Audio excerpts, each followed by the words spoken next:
Hi folks, welcome to the Prepared Homestead. This is Travis. Thank you all for stopping by to watch. Out getting a morning ruck in before the weather really starts turning. It's chilly. We finally got below freezing last night, just barely.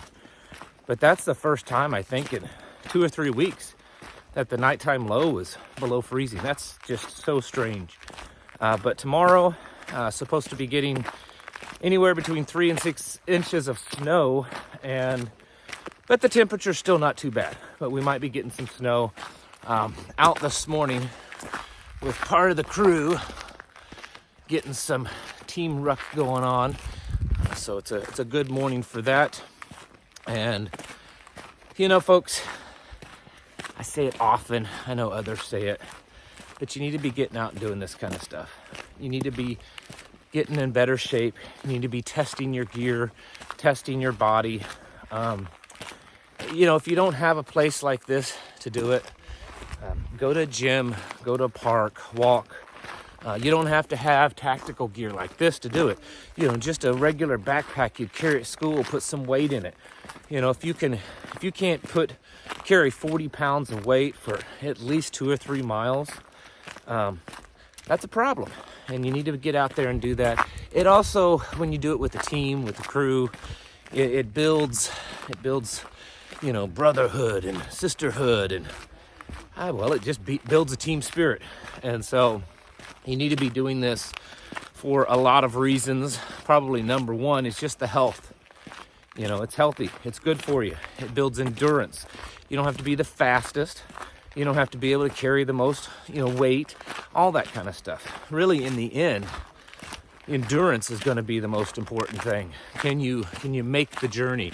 Can you finish the ruck? And that's going to be the most important thing. Even if you're last place, don't worry about it. You finished, and that's all that matters. And then also, it can be used as training.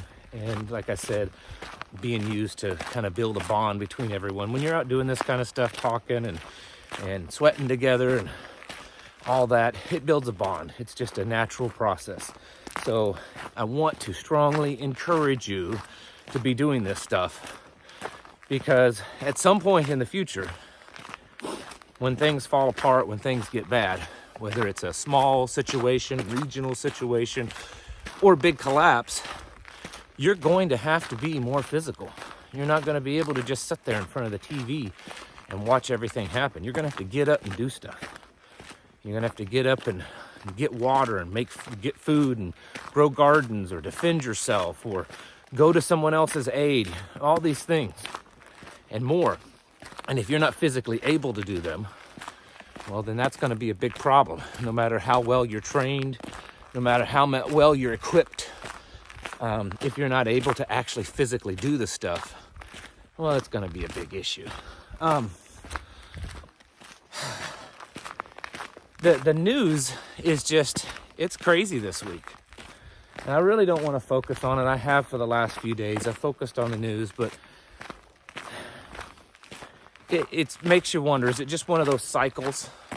Usually there's 1 or 2 events that kind of captures people's attention for about a 2-week period of time, and then it cycles through to something else. This past week, it's been several things. Definitely very connected, but several things happened. And so it makes a person wonder of, how much further down the road are we of getting to that day of no return kind of thing. And I know that most of you believe, and I would agree with you, that we're already past that point of no return. But you know what I'm talking about. I saw a couple of news articles this morning when I first woke up. Both of them were referencing the possibility of Joe Biden either being taken out by the 25th Amendment, or not running again for re-election. And they hinted at the fact that Michelle Obama might be his replacement. And I will have to admit, as much as you might think someone else is, she's been in the news a lot lately. He's been in the news, whatever. You know what I'm saying. He's been in the news a lot lately. And so it could be the case.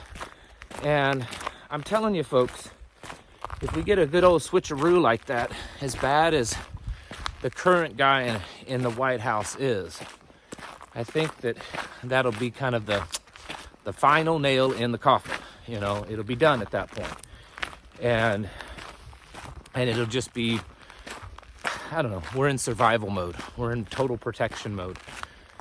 When you add that to all the stuff going on around the world, but then what they're talking about here in the United States when it comes to the economy, banking, US dollar, it's all kind of, it's festering, folks. It's like a big old boil. It's festering, and it appears as if it's coming to a head. And doing stuff like this, building tribe, preparing, you need to be getting ready. This isn't like crazy doomsday stuff, okay? This is stuff that's actually going on. Things that's never happened in our lifetime, things that's never happened really in anyone's lifetime when you put it all together. I remember reading an article about a year ago, and it was someone had come up with the mathematical equation. They went throughout history, at least for the last few centuries, and determined that at any given time there are this many, whatever the number was, you know, catastrophic things that are happening around the world that could lead to some type of world war, destruction, pandemic, you know, major type of thing. And in the last 3 years, the number of things going on at any given time have gone up significantly. I don't remember the exact numbers, but it was much more than quadrupled the amount.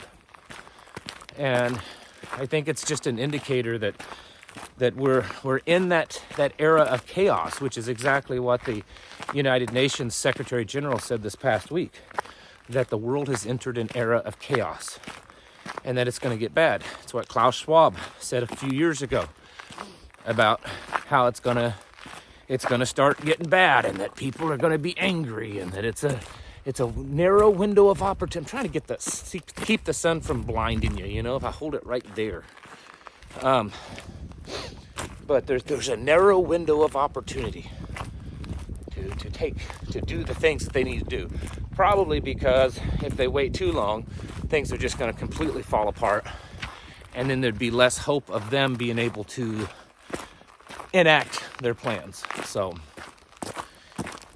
it's not in our heads, folks. It's the real deal, and we got to get ready for it. I know that's difficult for a lot of you, and you're kind of wondering, what in the world am I supposed to be doing? How in the world do I prepare for a collapse of everything? How do I prepare for all of this stuff going on? Well, you work on just fortifying your own home. And I don't mean that necessarily physically, like building walls and, you know, things like that. You fortify your survivability. It's like an insurance policy. You try to figure out all the things that you absolutely need in your home, in your life to survive, and then figure out what of those things that you need to survive come from outside sources. And then what you can do to eliminate the need of those things coming from outside sources, meaning how many of those things can you provide for yourself or within your community. And so you start working on plans of how to do that. Water. You know, if your water comes through city pipes, well, how can you get water otherwise? Food. If your food only comes from the grocery stores, well, how can you provide food for your family otherwise? Protection. If it only comes from the local law enforcement, well, how can you provide it for yourself otherwise? These are things that we need to be thinking about and proactively doing, because when we look at the state of how things are falling apart, any one or all of these things could be a possibility. And I know most of you are still hopeful that when things do fall apart, that because of America being the biggest and the baddest and the best and the most technologically advanced and all that we will handle things better. And it may be like just a recession, right? It may just be a recession. Well, hopefully that's the case. But typically, when something is as big as this is, and people that are so disconnected from knowing how to take care of themselves, the fall is much harder, much greater. And so that's why we have to be prepared for a little bit of everything. We have to be kind of a jack of all trades right now. In fact, being that may be more important than being a master of one or two things. Being able to handle a lot and do a lot. And so I want to encourage you to be doing that. Food, water, medical, defense, community, education, all of those things and many more need to be worked out right now, ahead of time, and have a good plan in place. Because as we watch the world churn, yeah, it's gonna start getting worse, folks.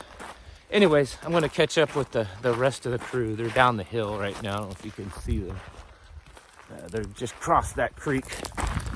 All right, I'm gonna catch up with them and do enough of this talking. Folks, you need to be getting your houses in order and preparing yourselves mentally, physically, and spiritually. Thanks for watching. Catch you in the next video.